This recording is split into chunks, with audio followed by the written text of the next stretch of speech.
पंतप्रधान नरेंद्र मोदी दिल्लीहून मुंबईसाठी रवाना। मुंबईतील युद्धनौका आणि पाणबुडी लोकार्पण करणार। दुपारी मोदींच्या हस्ते खारघरमधील इस्कॉन मंदिराचं लोकार्पण होणार।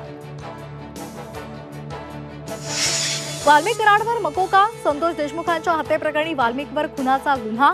आज केस कोर्टामध्ये सुनावणी होणार। एसआयटी ताबा घेणार।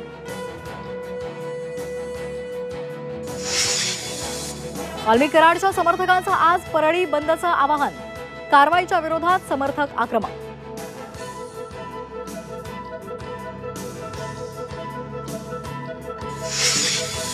राष्ट्रवादीच्या 2 मंत्र्यांच्या निर्णयाला मुख्यमंत्री देवेंद्र फडणवीसांची स्थगिती। मुख्यमंत्र्यांच्या निर्णयामुळे अजित पवार नाराज। सूत्रांची झी 24 तासला माहिती।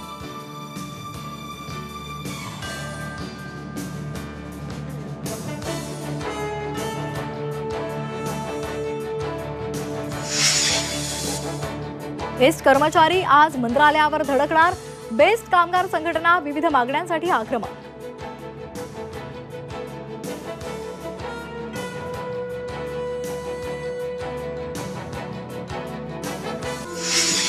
मुंबई नाशिक महामार्गावर भीषण अपघात। ट्रक बससह 5 वाहनांची एकमेकांना धडक। दुर्घटनेमध्ये 3घांचा जागीच मृत्यू।